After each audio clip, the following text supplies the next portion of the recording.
welcome. This is Decision Games, Campaigns in Europe, Volume 1, Drive on Leningrad. Actually, take 2, because I don't know when I pause my OBS and not. And this hopefully won't be a long recording. I'm going to focus on the Finnish front here.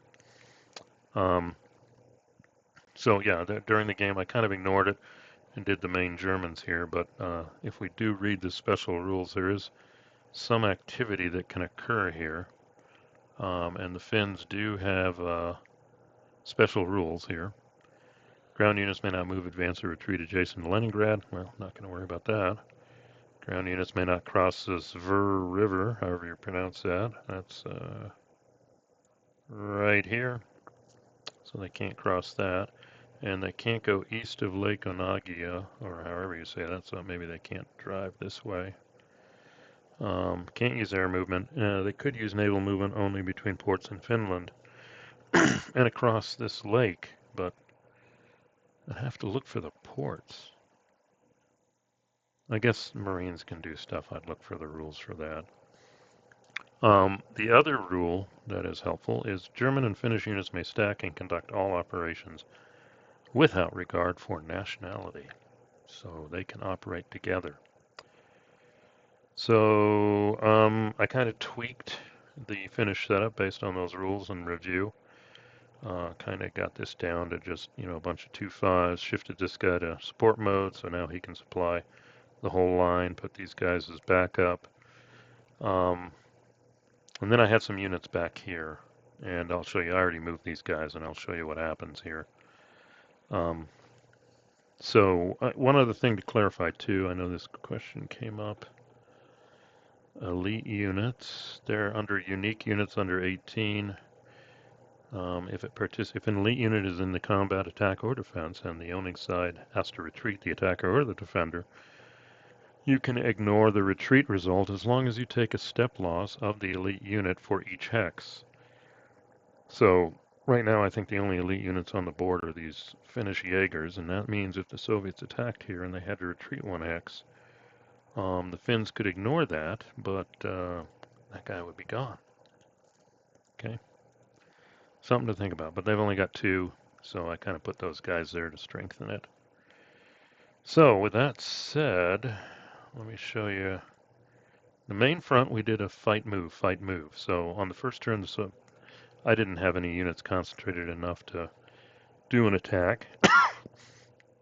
And I'm going to keep it simple here and assume the Finns aren't ready to attack here. Maybe they're waiting for reinforcements. But what they do want to do is kick the Soviets out of Hanko, which is actually a 2 victory point hex. So what they did is basically concentrated units here. This is the full stacking limit now, 4. And they've got the air unit this turn. First turn it was used to interdict this 5-5, prevent it from hopping on the railroads. But they can't interdict on the other side of Leningrad now, south of it, so now they're going to be used for an attack on the second turn to take a shot at Hanko. And these are the reinforcements for this turn, so I'm going to place them here. They get placed on any depot. So what we're going to do here is the attack on Hanko. And Hanko is a straight, which gives a 2L. Okay, keep that in mind. The Finns' Axis are going to go full bore. There is a headquarters here. I should just take right here. 1, 2, 3. In range. The Finns also have refit points, so they're going to burn 2 refit points for support. And then they got this for support too, so they're up at 3. So let's go ahead and go through here. Let's do the dance, I call it. So the attacker, 2R for that. Plus 1 more, 3R. 4R because they're in supply. And that's it. Now we look at the defender and it's down 2. So now we're down to 2R because of the straight hex. No HQ. But they're in supply. So now they're down to 1R. So we get a 1R shift. And they're in supply because Hanko is a port. So a 1R shift. Now they have 9. So that gets them to a 3-1. And it takes it to a 4-1 now. Okay, because of the 1R. And it looks like they're going to take Hanko. The question is, yeah, they can't retreat. They're not going to survive. It's just a question of do the Finns take any losses. So let's roll a die. Oof, got a 2. Exchange. All right, well, let's read exchange here. Side with the fewer printed attack factors, reduce all units. Oh, no. Okay. Oh, there is no retreat. Wow. So this guy is reduced. And actually, we're going to reduce. I'd have to reduce 2 Finnish units or 1 German. So this is interesting. So this is kind of realistic. If you read what happened, the Finns actually laid siege to Hanko at the beginning of the Continuation War, which is what they called this portion of the war.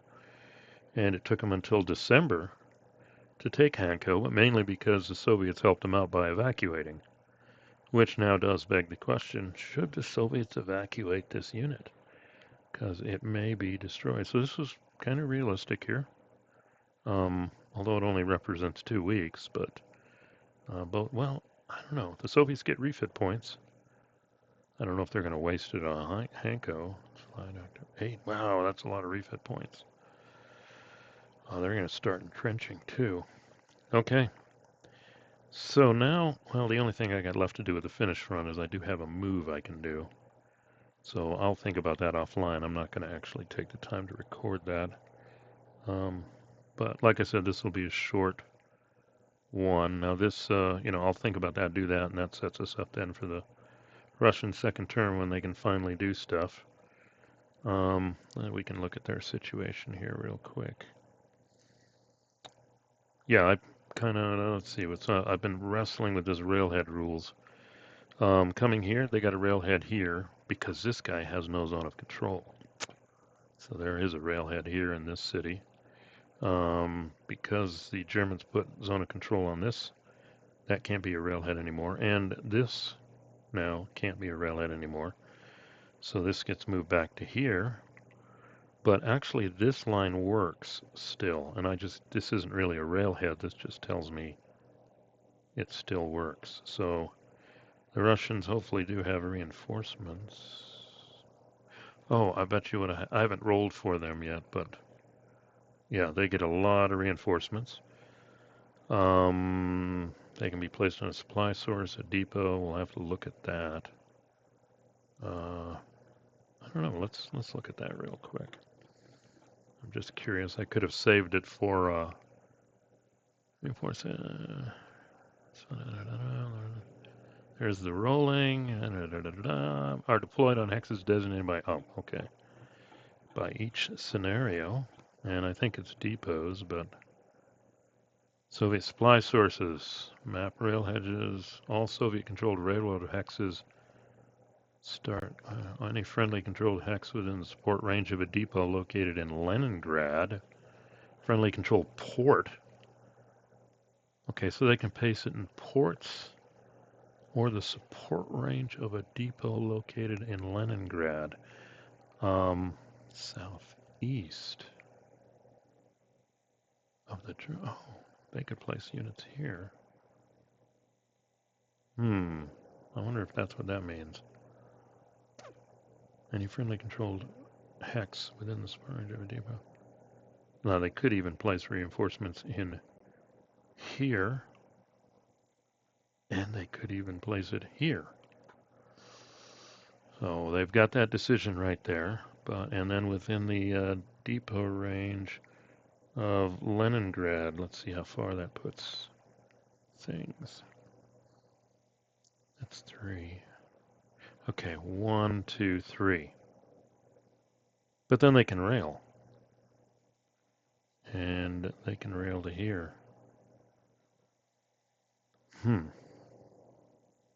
And now we've got the Stalin line. Maybe they should start manning the Stalin line. Look at that. It's behind a river, too. So that gives 2L special rules, and that gives 1L. That's a 3L shift. That's a solid line there. And a solid line here. So Maybe the goal should not be to stop the Germans here, but to just keep slowing them down so they can get enough reinforcements to man the Stalin line.